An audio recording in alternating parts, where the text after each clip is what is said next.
Suara okey. بسم الله الرحمن الرحيم إن الحمد لله نحمده ونستعينه ونستغفره ونعوذ بالله من شرور أنفسنا ومن سيئات أعمالنا من يهده الله فلا مضل له ومن يضلل فلا هادي له أشهد أن لا إله إلا الله وحده لا شريك له وأشهد أن محمدا عبده ورسوله وصلوات الله وسلامه عليه وعلى آله وصحبه ومن اتبعهم بإحسان إلى يوم الدين رب اشرح لي صدري ويسر لي أمري واحلل عقدة من لساني يفقه قولي ربنا افتح بيننا وبين قومنا بالحق وأنت خير الفاتحين أما بعد. Alhamdulillah, syukur kita kepada Allah Subhanahu wa taala, dengan taufik dan juga dengan izinnya Allah Subhanahu wa taala memberi lagi kepada kita untuk bersama-sama iaitu dalam satu kelas ataupun Google Meet ini sebagai satu majlis tazkirah ataupun majlis kuliah tentang mendengarkan sedikit kalamullah dan juga sedikit kata-kata Nabi Muhammad sallallahu alaihi wasallam, kerana yang pentingnya adalah untuk meningkatkan iman kita, untuk meningkatkan lagi ketakwaan kita kepada Allah Subhanahu wa taala. Allah Subhanahu wa taala dalam surah Az-Zariyat mengatakan bahawa وذكر فإن الذكرى تنفع المؤمنين وذكر فإن الذكرى تنفع المؤمنين وما خلقت الجن والإنس إلا ليعبدون ما أريد منهم من رزق وما أريد أن يطعمون إن الله هو الرزاق ذو القوة المتين. Allah Subhanahu wa taala dalam ayat ini, Allah Subhanahu wa taala kata, berilah peringatan kepada orang mukmin. Peringatan ini bukan maknanya untuk mengajar ataupun untuk untuk memberi satu tekanan, tidak, tetapi memberi untuk ingatkan. Kalau kita boleh guna bahasa Malaysia yang maknanya lebih indah, iaitu ingatkanlah. Apa dia? Sesungguhnya ingat itu adalah tanfa'ul mu'minin. Ingat kepada apa? Kepada Maha yang mencipta, iaitu Allah Subhanahu wa taala kata selepas ayat wadzakir fa inna dzikra tanfa'ul mu'minin, berilah peringatan ataupun berilah sesuatu ingatan tentang apa? Tentang matlamat hidup manusia ini. Allah Subhanahu wa taala sambung lagi, wa ma khalaqtul jinna wal insa illa liya'budun. Tidaklah Allah menciptakan manusia dan jin hanyalah kecuali iaitu sembah kepada Allah Subhanahu wa taala. Sembah Allah Subhanahu wa taala iaitu beribadah kepada Allah Subhanahu wa taala. Yang dikatakan makna sembah ini adalah taat segala perintah Allah Subhanahu wa taala dan menjauhi segala larangannya. Kita boleh bagi contoh ibarat macam kita ini bersama dengan bos kita.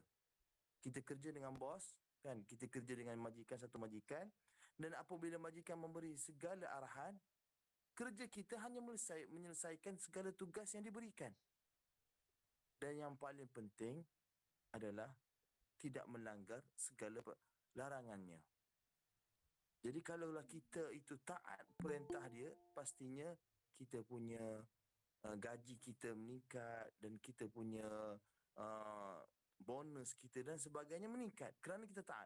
Tidak kira lah kita mengerjakannya, tak kira dalam keadaan masa kerja ataupun luar kerja pun, yang penting kita buat apa yang disuruh dan tinggalkan apa yang dilarang. Begitulah Allah Subhanahu wa taala, tidak lain dan tidak bukan hanyalah menyuruh kita sembah kepada Allah Subhanahu wa taala sahaja, iaitu hanyalah taat kepada perintah Allah dan jauhi daripada larangannya. Dan Allah Subhanahu wa taala sambung lagi. Allah mengatakan bahawa ma uridu minhum min rizqin wa ma uridu an yut'imun. Allah Subhanahu wa taala tak mahu, ma uridu minhum min rizqin wa ma uridu an yut'imun. Allah tak mahu rezeki kamu dan juga Allah tak mahu daripada apa yang kamu makan. Maknanya kamu beri makan kepada Allah, Allah tak mahu. Kerana apa? Kita tahu bahawa Allah adalah Maha memberi rezeki dan juga Maha mentadbir dan juga Maha, iaitu lagi-lagilah Maha mencipta kita. Tapi soalannya, kenapa Allah Subhanahu Wa Taala sebut perkataan ini? Ma uridu minhum min rizqin wa ma uridu an yut'imun. Kenapa Allah kaitkan apabila ciptaan Allah Subhanahu Wa Taala terhadap manusia ini, Allah kaitkan iaitu dengan rezeki? Kenapa? Kenapa? Jadi soalan itu perlulah kita jawab, iaitu nak cerita kepada kita Allah Subhanahu Wa Taala nak memberi sesuatu gambaran kepada kita jika kita inginkan sesuatu daripada orang. Ibarat macam kalau kita dah inginkan projek ataupun inginkan sesuatu jawatan, tak kiralah apa benda masalah kehidupan ini, pastinya kita memerlukan iaitu hadiah ataupun sesuatu sagu hati kepada orang atasan kita, barulah projek itu senang untuk kita dapatkan dan juga barulah senang untuk kita dapat jawatan itu. Begitu juga kalau kita tengok agama lain, agama Buddha dan juga agama Kristian.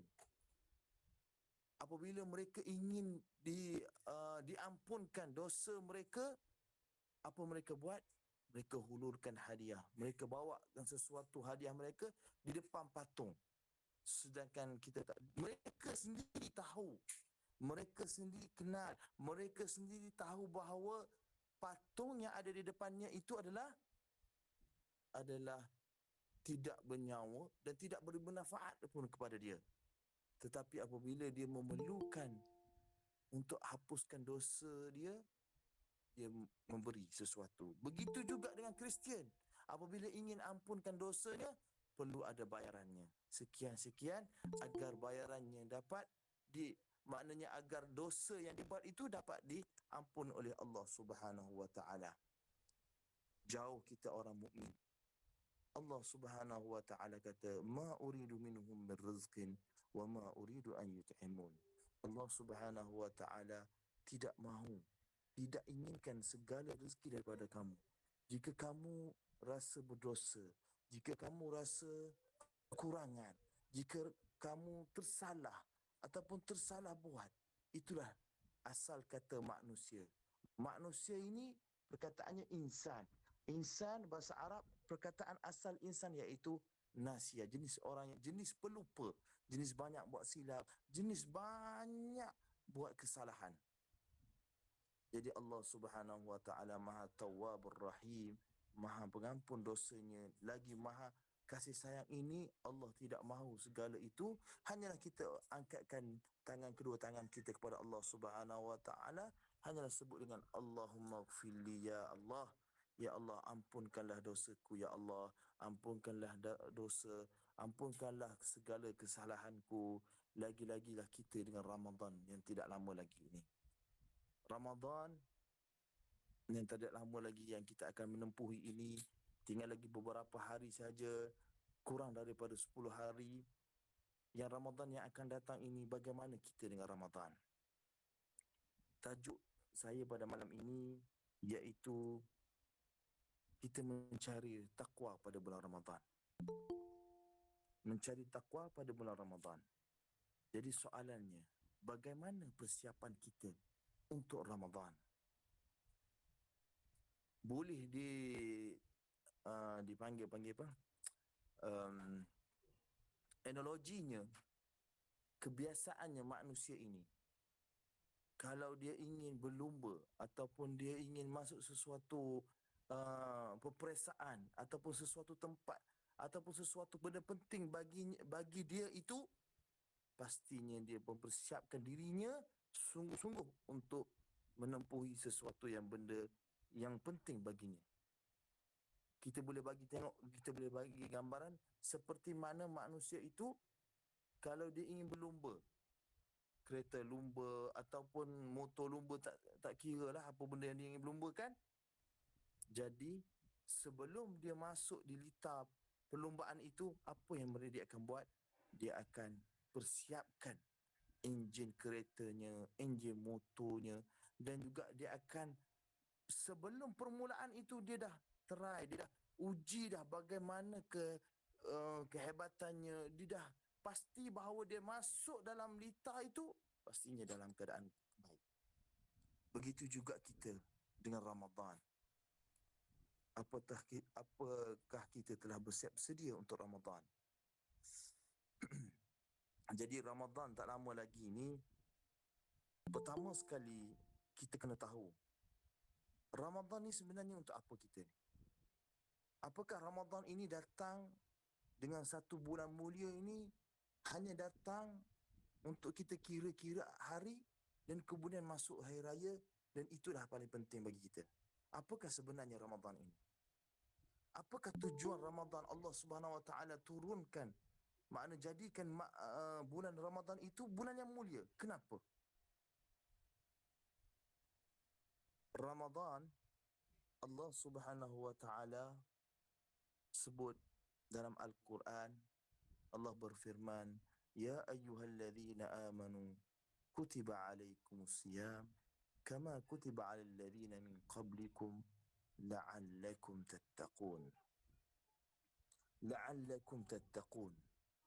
Allah Subhanahu Wa Taala mengatakan bahawa Ramadan sebenarnya nak suruh kita berpuasa itu, apabila Allah mewajibkan puasa, tujuannya iaitu satu je, la'allakum tattaqun. La'allakum tattaqun, iaitu bukan agar, sebenarnya biar betul-betul kamu menjadi orang yang bertakwa. Kita pun tanya dalam diri kita, apa itu takwa? Bagaimana takwa ini? Macam mana keadaan kita bertakwa? Maknanya bagaimana yang dikatakan takwa ni? Adakah takwa ni seperti sahabat ke, ataupun hanyalah kisah dongeng yang mana Allah Subhanahu Wa Taala hanya cerita dalam Al-Quran dan juga para yang pernah orang buat pada zaman dahulu, iaitu 1400 tahun lepas? Ataupun takwa ini benda yang hidup, benda tu boleh berlaku pada tak kira zaman, tak kira masa, tak kira di mana anda sahaja berada, pastinya kamu akan dapat takwa. At-taqwa.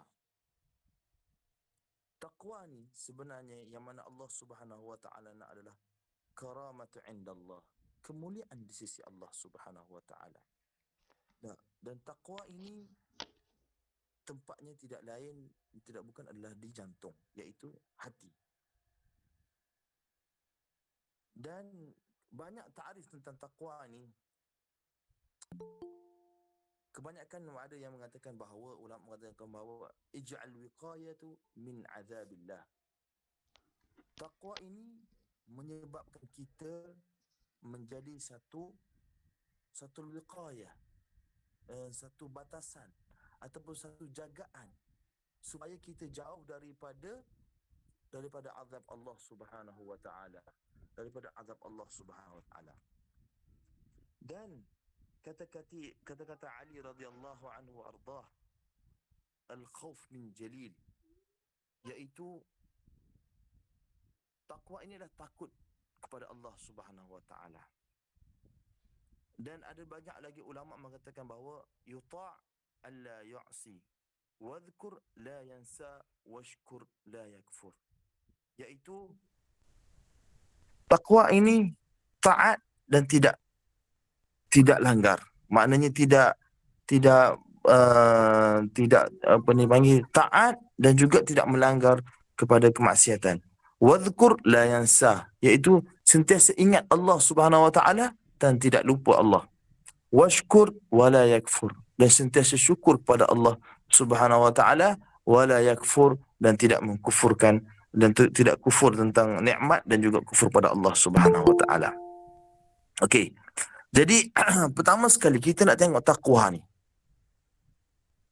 Takwa ni siapa sebenarnya? Apakah ciri orang yang dapat takwa ni? Pertama sekali Allah Subhanahu Wa Taala kata, Inna awliya Allah la khawfun alaihim wa la hum yahzanun alladhina amanu wa kanu yattaqun. Dalam surah Yunus ayat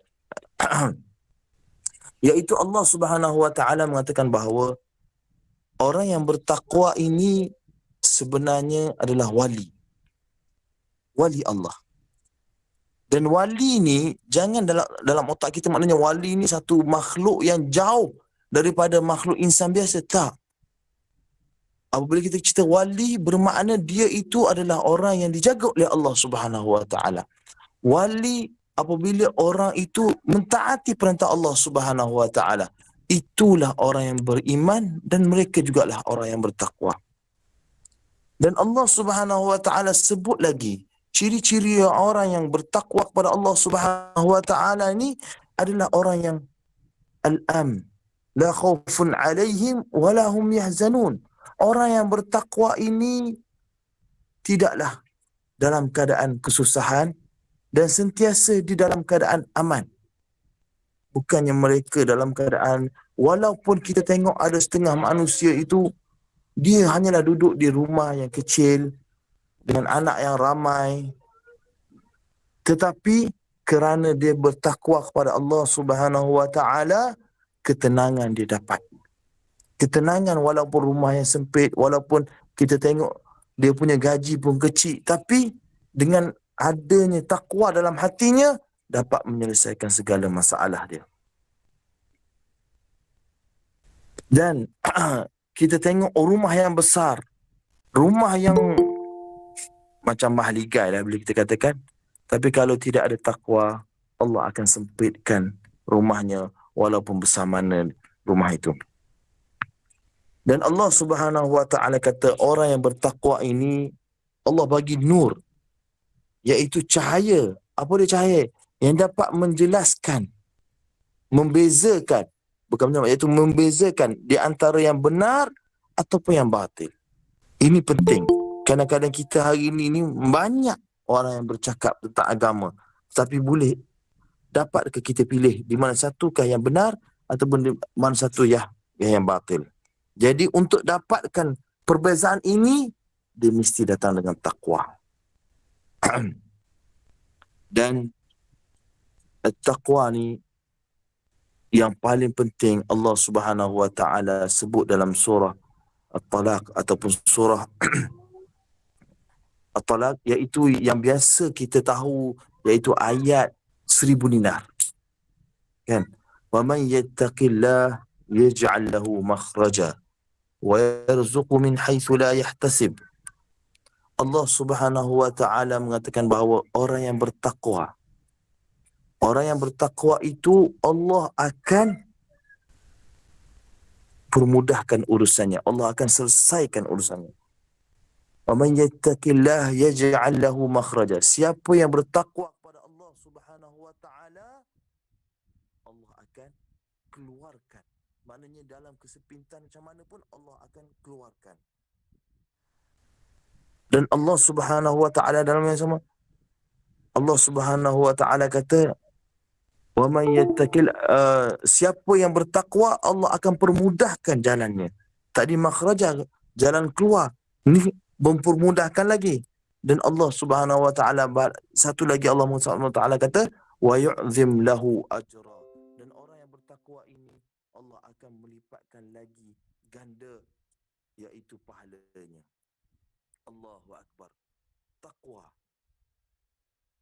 ini adalah salah satu kelebihan orang yang bertakwa. Dan yang paling tinggi takwa ini adalah orang yang dapat an-najatu ala sirat, iaitu orang yang menang ataupun orang yang berjaya di titian sirat. Allahu Akbar. Sebab itulah kalau kita tengok dalam Al-Quran ni, banyak cerita tentang takwa. Dan takwa itu pastinya akan dapat kepada orang yang mana dia bersungguh dengan sesuatu. Salah satu dia iaitu dengan puasa. Sebab itu Allah Subhanahu Wa Taala mewajibkan seorang manusia apabila dia Islam akil baligh dengan puasa. Kerana apa? Kerana kewajipan untuk dapat takwa. Dengan takwa lah dia dapat menjaga puasanya. Nabi sallallahu alaihi wasallam kata apa?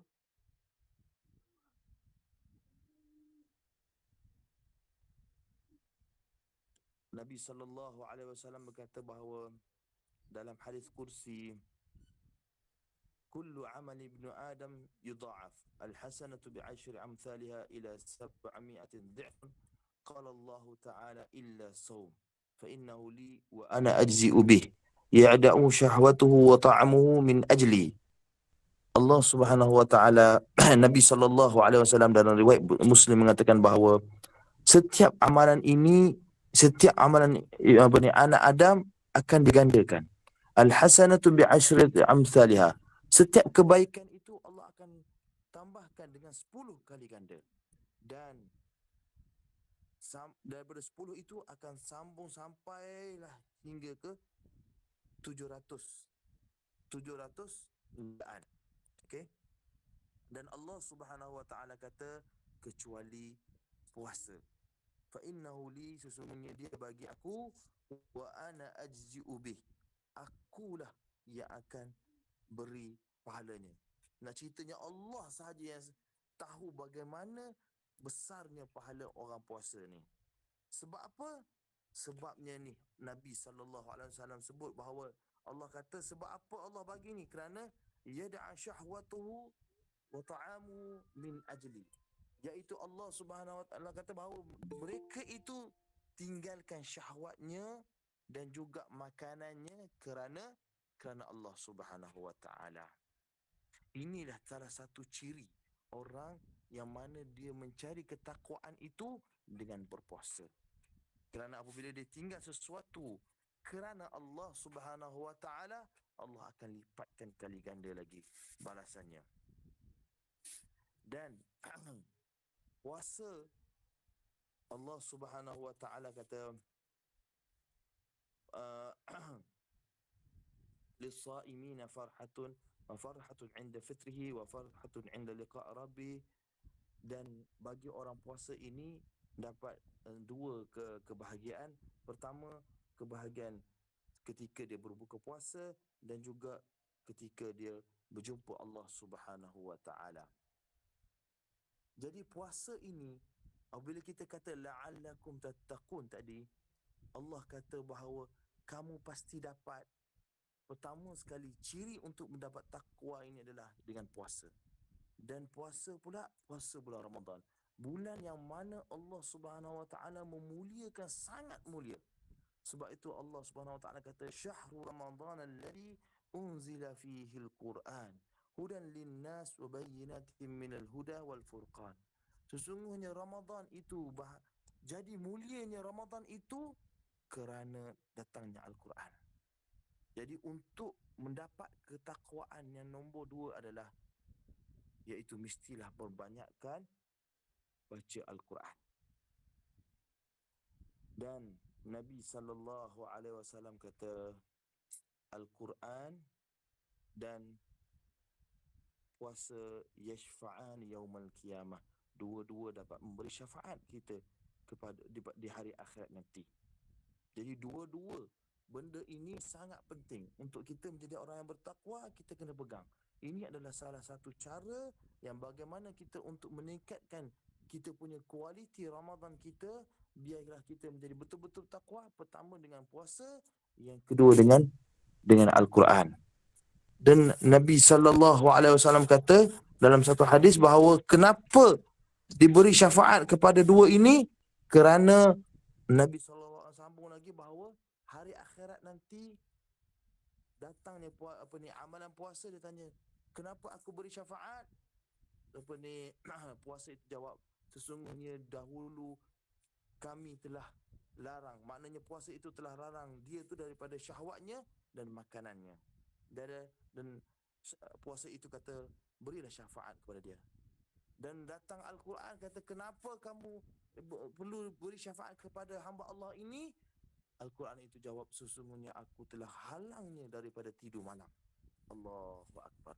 Dua perkara yang mana sangat mulia dan juga penting bagi orang yang beriman kena jaga sebelum masuk Ramadan. Dan juga untuk meningkatkan ketakwaan ini, pertama sekali dengan puasa, dan yang kedua iaitu dengan membaca Al-Quran. Dan yang akhir sekali iaitu Qiyamul Lail. Kita tahu bulan Ramadan ini tidak lain iaitu adalah bangun malam. Ya kalau kita maknanya bulan lain kemungkinan kita malas untuk bangun tahajud dan juga untuk kita berwitir. Tapi bulan Ramadan ini salah satu sunnah Nabi SAW iaitu dengan solat tarawih. Jadi kalau kita bulan lain kita boleh excuse tentang solat iaitu solat tahajud, tapi bulan Ramadan janganlah kita tinggalkan solat tahajud iaitu solat tarawih. Jadi yang biasa kita tahu bahawa solat tarawih. Jadi siapa yang Nabi SAW kata man qama Ramadan imanan wa ihtisaban ghufira lahu ma taqaddama min dhanbih. Siapa yang dirikan pada bulan Ramadan dengan iman dan juga ihtisab, dengan kira-kira. Ihtisab ni bahasa mudahnya itu dia sentiasa kira bagaimana keadaan dia. Ghufira lahu ma taqaddama min dhanbih. Sesungguhnya Allah akan ampun segala dosanya yang telah lepas. Dan Qiyamul Ramadan. Dan akhir sekali, yang keempat, akhir sekali yang bagaimana Nabi SAW menunjukkan kepada kita bagaimana untuk menjadi orang yang betul-betul takwa kepada Allah Subhanahu Wa Taala ini. Jagalah, iaitu yang keempat, iaitu banyak bersedekah. Nabi SAW yang diriwayatkan oleh Ibnu Abbas mengatakan bahawa sesungguhnya kana Nabi SAW ajwadun nas. Kita tahu bahawa Nabi ini pada hari biasa pun dia jenis orang yang mulia. Sentiasa suka tolong orang ataupun sentiasa bersedekah walaupun dia itu tidaklah kaya tapi suka tolong orang. Dan Ibnu Abbas mengatakan bahawa kana Nabi SAW ajwadun nas wa akthar ajwadu fi Ramadan min rihil mursalah. Sesungguhnya lebih lagi mulia Nabi SAW ini apabila datang bulan Ramadan. Dan kemuliaan Nabi SAW apabila datang bulan Ramadan ini, perumpamaan Ibnu Abbas mengatakan bahawa mirrihil mursalah, seperti angin yang datang dengan kuat. Ibarat macam kalau kita duduk tengah panas, tiba-tiba kita buka kipas, Allahu Akbar. Sedapnya tubuh kita, tenangnya hati kita apabila kita datang dapat angin. Begitu juga kalau kita di pantai, walaupun angin itu kencang, tapi apabila kita di pantai, itulah yang paling kita nikmat pada Allah Subhanahu Wa Taala. Nikmat yang paling besar bagi kita.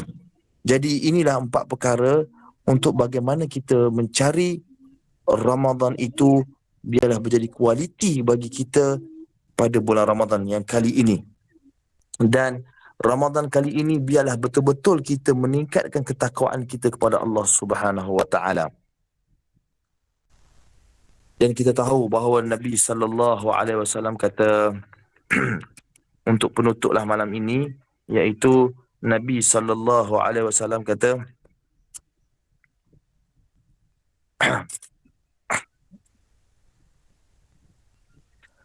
فَإِنَّ الْعُمْرَةَ فِي رَمَضَانَ تَقْضِي حَاجٍ أَوْ حَجَّةٌ مَعِي. Iaitu sesungguhnya umrah fi Ramadan, umrah pada bulan Ramadan ini seperti buat haji ataupun buat haji bersamaku. Allahu Akbar. Kita dengan Nabi Muhammad SAW sangat jauh, 1400 tahun. Tapi apabila Nabi SAW kata, hadis ni yang diriwayatkan oleh Muslim, mengatakan bahawa siapa yang mampu untuk buat Ramadan pada bulan umrah pada bulan Ramadan, seperti haji pahalanya. Allahu Akbar. Nak pergi haji dah maknanya kemungkinan duitnya banyak, tapi Nabi SAW dan Allah ni Maha Rahmat ni bagi lagi kepada kita untuk mempermudahkan supaya kita ni walaupun tak pernah pergi haji, tapi cukuplah kita mampu buat umrah pada bulan Ramadan seperti haji bersama Nabi Muhammad SAW. Dan kita tahu apabila kita masuk bulan Ramadan, kita ni dalam keadaan iaitu bulan yang maha mulia. Tapi ingatlah hadis Nabi SAW. Untuk mencerita tentang hadis ini, kita kena bayang ke dalam otak kita bagaimana jika sekiranya kita ni berada dalam keadaan sesuatu tempat, kita tengok awannya gelap. Awannya gelap, dan keluarnya hujan yang terlalu lebat. Dan jika kita keluar ke luar pada rumah itu, pastinya basahlah kita. Tetapi ada manusia itu, apabila hujan yang lebat tak kena badan dia walaupun setitik air. Macam mana boleh berlaku ni? Dengan hadis Nabi sallallahu alaihi wasallam yang diriwayatkan oleh Ibnu Khuzaimah dan yang lain telah mensahihkan hadis ini, iaitu raghima anfun. Raghima anfun. Siapa dia? Man adraka Ramadan wa lam yughfar lah. Raghima anfun. Kalaulah kita guna bahasa Kelantan dia sedap sikit, ropeng hidung. Ataupun kalau kita nak guna bahasa luar, maknanya menyesalnya seorang manusia ini, kita akan tengok dia akan menangis sampai hidung dia jadi merah. Apabila hidungnya merah, Allah nak ceritanya kita di akhirat nanti sangat-sangat menyesal. Kenapa? Iaitu mereka dapat pada bulan Ramadan, mereka sempat dengan bulan Ramadan, tapi Allah tidak mengampunkan dosanya. Allahu Akbar. Sedangkan bulan Ramadan adalah bulan yang diampun segala amalannya, dan juga jika sekiranya minta mutaqa minan nar, Allah kata bulan yang mana kita akan dijauhkan daripada api neraka.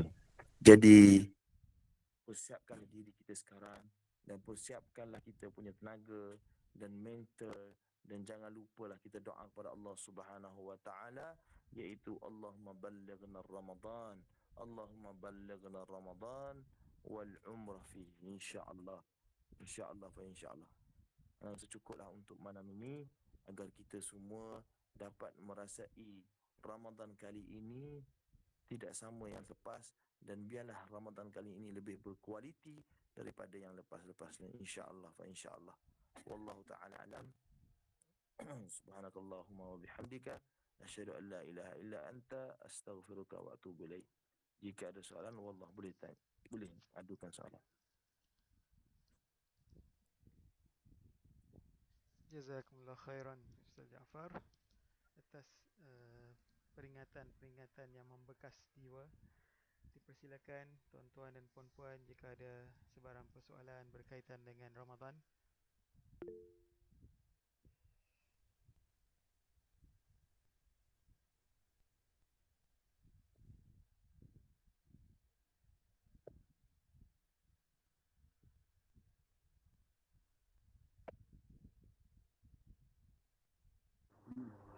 Assalamualaikum Ustaz. Assalamualaikum. Ya, Waalaikumsalam. Waalaikumsalam warahmatullahi wabarakatuh. Tanya Ustaz, tentang tanah haram ni. Kalau di tanah haram kita buat sesuatu tu digandakan pahala, berganda-ganda pahala ataupun sama pahala tempat-tempat lain. Itu je. Di tanah haram, bukan di Masjidil Haram. Di tanah haram selain pada Masjidil Haram. Terima kasih Ustaz. Boleh jawab terus ke? Ya, boleh insyaAllah. Okey. Silakan. Bismillahirrahmanirrahim. Tanah haram bermakna tanah itu haram di kawasan Mekah lah maksudnya kan. Kawasan Mekah dan juga Madinah. Ulama berkhilaf. Ya. Ulama maknanya bukan berkhilaf, maknanya mereka mencari manakah yang dikatakan Nabi SAW kata, siapa yang buat amalan di tempat aku, masjid aku, dapat 1000 pahala, dan di Masjidil Haram dapat 100 pahala, 100,000 pahala, dan di Palestin dapat 500 pahala, tu di mana? Setengah ulama mengatakan dalam Masjidil Haram. Satu pendapat. Pendapat yang kedua, di sekitar kampung tu, dekat kawasan tu. Dan yang ketiga, yang paling rajih, paling tepat sekali adalah seluruh kota Mekah. Seluruh kota Mekah, termasuklah kalau kita nak kira daripada miqat sehinggalah ke miqat, maknanya setiap tempat tu, tempat nak masuk untuk kita buat umrah itu adalah dikira tanah haram. Itu pendapat yang mana lebih besar lagi lah. Dan pendapat yang lebih tepat adalah pendapat kota Mekah. itu sendiri dikatakan bulan tempat tanah haram, dan insya-Allah lah moga Allah Subhanahu Wa Taala tuliskan kita ni dapat buat uh, amalan yang besar. Tetapi walau bagaimanapun, janganlah kita rasa bahawa maknanya hotel tu dah kira 100,000 kita solat kat sini je lah. Tidak. Solat lebih dekat dengan Kaabah, lebih tinggi lagi pahalanya. Lebih dekat lagi dengan Kaabah, lebih tinggi lagi pahalanya. Kalau kita solat jauh dapat satu pahala, kemungkinan depan Kaabah lebih tinggi dan lebih khusyuk. Dan kita kena ingat bahawa Allah Subhanahu Wa Taala nak kita solat ini khusyuk. Bukannya solat itu cukup makan, tak, tapi kena cari yang tempat lebih khusyuk kita kepada Allah Subhanahu Wa Taala. Wallahu alam. Terima kasih Ustaz. Keduanya Ustaz, kalau kita semayang depan Kaabah dalam keadaan kita tengah solat, mata kita biasanya kalau macam kita tengah di solat, kita tengok tempat sujud. Adakah lebih afdal tengok tempat sujud ataupun tengok Kaabah kalau kita berhadapan dengan Kaabah? Terima kasih Ustaz. Itu soalan saya. Terima kasih. Jazakumullah khairan katsira. Tentang pandang Kaabah, ada satu riwayat yang mengatakan tengok Kaabah ni dapat pahala. Tengok Kaabah dapat pahala, dan tengok Quran, dan tengok apa satu lagi, 3 benda dia cakap. Tapi riwayat itu sangat dhaif lah, sangat boleh kita kata tak perlulah sangatlah. Kita cari yang lebih dekat lah. Lebih dekat, iaitu solat ini tempat sujud adalah tempat yang terbaik. Kerana Nabi SAW marah apabila kita angkat mata kita ke langit. Ya, marah Nabi SAW apabila kita solat, kita angkat mata kita ke langit. Tapi memandang kepada ke Kaabah dan juga tempat sujud, dan memanglah ada perbincangan ulama yang panjang. Saya ambil yang paling ringkas, mengatakan bahawa tengok di tempat sujud adalah afdal, yang lebih tepat. Dan kalau tertengok Kaabah, dia tidak batal solat. Wallahu a'lam. Terima kasih Ustaz. Jazakumullah khairan.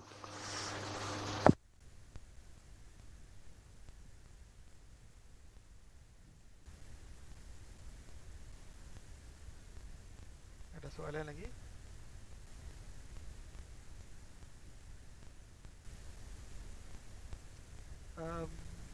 Saya tanya boleh Ustaz? Allah malu kita. Apakah perbezaan solat malam di Malaysia dengan solat malam di Tanah Haram dari segi kaedah? Masya Allah, soalan ni. Allah Akbar. Soalan ni. Perbezaan yang paling pertama sekali, yang ketara sekali, berbezanya terhadap pahala dia. Pertama, pahala dia lah. Kerana kalau solat di negara kita, iaitu solatnya hanyalah satu. Contoh kita solat 2 rakaat, dapat 2 rakaat lah. Dan kalau jika sekiranya kita solat berjemaah, 27 lah. Tetapi di sana, kalau lagi-lagi lah di Masjidil Haram, iaitu tempat yang paling berkat di sisi Allah Subhanahu Wa Taala. Di situ pun Nabi sallallahu alaihi wasallam kata, siapa yang solat di Masjidil Haram akan mendapat 100,000 pahala. Allahu Akbar. 100,000 pahala. Jadi kalau kita solat 1 rakaat dapat 100,000. Kalau kita solat bersama dengan jemaah, maknanya bersama dengan imam, dapat 27,000. Macam mana nak kira? Macam itulah. Gandakan dia dengan 100, sentiasa dengan 100. Okey. Yang kedua, yang paling penting adalah kekhusyukan kita. Berbeza kalau kita solat di Malaysia ni, ialah solat ni Masya Allah lah. Tapi di sana, dengan tempat yang mana Allah Subhanahu Wa Taala berkatnya, dengan pada bulan Ramadannya lagi, dan apabila kita duduk di sana dengan alunan suara di sana, mungkin lebih khusyuknya lebih jauh lah. Dan itulah yang maqasid dia, iaitu yang penting solat ini adalah khusyuk pada Allah Subhanahu wa taala. Wallahu alam.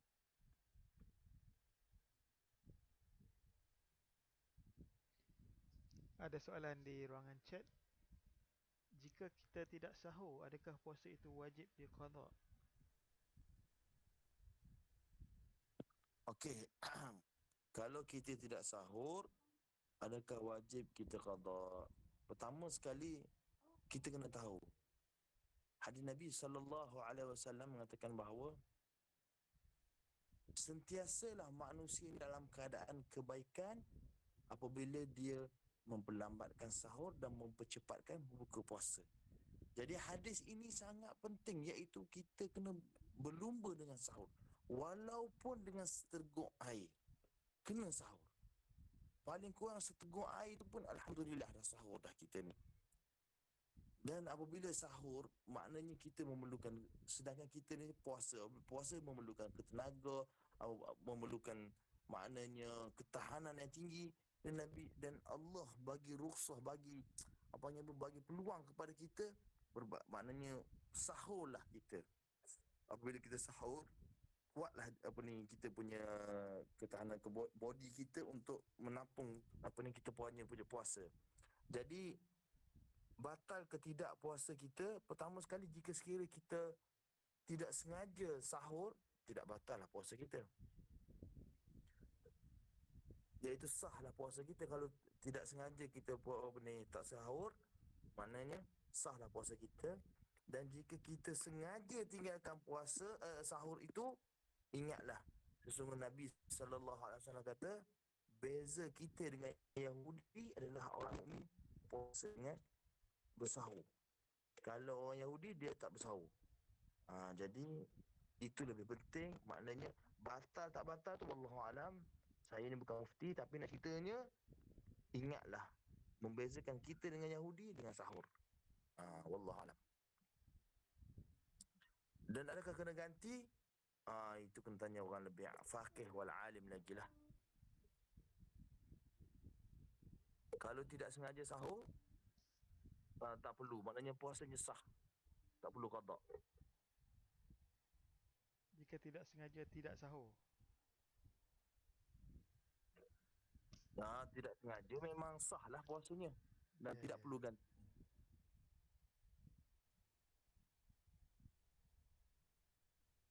Soalan kedua, Ustaz, bagaimana cara terbaik untuk kita memanfaatkan solat di waktu malam dan dalam masa yang sama istiqamah sepanjang bulan Ramadan nanti? Sebab kadang-kadang kita akan keletihan di waktu siang. Jadi untuk mengekalkan konsisten itu bagaimana caranya? Allahu Akbar. Pertama sekali, untuk konsisten tentang solat malam ni,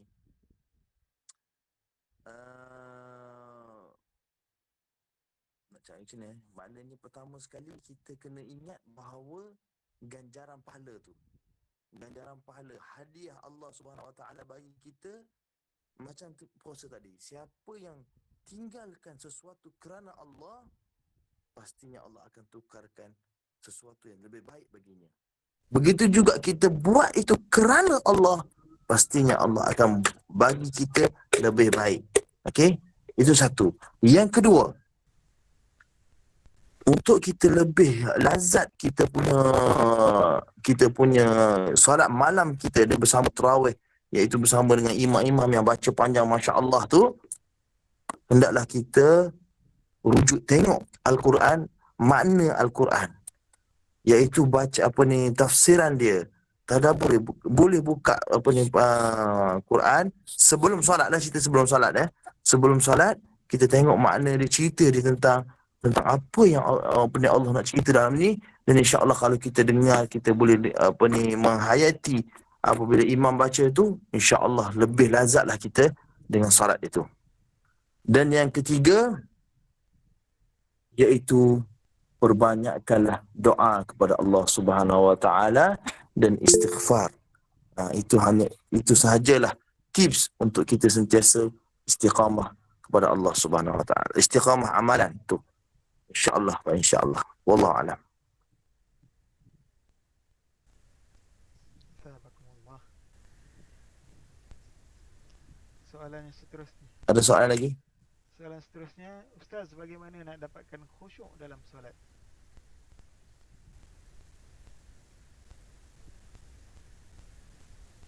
Allahu Akbar. Khusyuk dalam solat. Nabi SAW dah bagi formula terbaiknya amalan itu dinamakan Al-Ihsan. Al-Ihsan. Al-Ihsan, macam mana Al-Ihsan? Iaitu kita beribadah kepada Allah supaya kita rasa kita boleh lihat Allah. Maknanya kita rasa macam ada sesuatu yang maknanya kita buat tu untuk persembahkan kepada Yang Maha Mencipta. Kalau kita tak mampu untuk itu, ingatlah yang kedua ni, iaitu sedarlah bahawa ada yang sedang melihat. Iaitu Maha Mencipta sedang melihat kita. Ibarat macam mana kita boleh bagi analogi bahawa jika sekiranya kita menghadap raja ataupun agung, kita akan persiapkan berdiri kita betul-betul. Walaupun agung tu tak tengok kita pun, tapi kita akan persiapkan diri kita ni supaya apabila agung itu melihat kita, dalam keadaan tenang. Begitu jugalah kita dengan Allah Subhanahu Wa Taala. Yang paling terbaik iaitu khusyuknya kita solat ini apabila kita mempersiapkan diri kita tu supaya kita rasa bahawa Allah sedang melihat kita solat. Satu. Yang kedua, untuk mendapatkan khusyuk solat ini, memahami ayat-ayat Allah. Kerana Allah Subhanahu Wa Taala kata, kitabun anzalna ilaika liyatadabbaru ayatihi wa liyatadhakkara ulul albab. Sesungguhnya Al-Quran itu diturunkan kepada kamu, wahai Nabi Muhammad sallallahu alaihi wasallam, dan juga kepada umatnya untuk apa? Untuk ditadabburkan, iaitu untuk memahami, untuk tahu, dan yang paling penting boleh beramal dengan ayat Al-Quran supaya liyatadhakkara ulul albab, menjadi orang yang berakal. Rasanya kalau kita boleh memahami, contohnya sebelum solat tahajud ataupun kita bangun pagi esok untuk tahajud tu, sebelum tahajud kita buka sikit apa makna-makna ayat yang kita nak baca tu, supaya contohlah kita kata qul huwallahu ahad pun, kita buka sekejap tengok mana qul huwallah. Oh, Allah yang qul, katakanlah dia, wahai Allah Maha Esa. Jadi kita pun dengan itu, kalau kita baca qul huwallah pun, kita akan dapat menitiskan air mata. Kerana innamal mu'minuna alladhina idza dzukirallah wajilat qulubuhum. Sesungguhnya orang mukmin ini apabila dibaca ayat Allah, dia dapat menitiskan air matanya. Wallahu alam.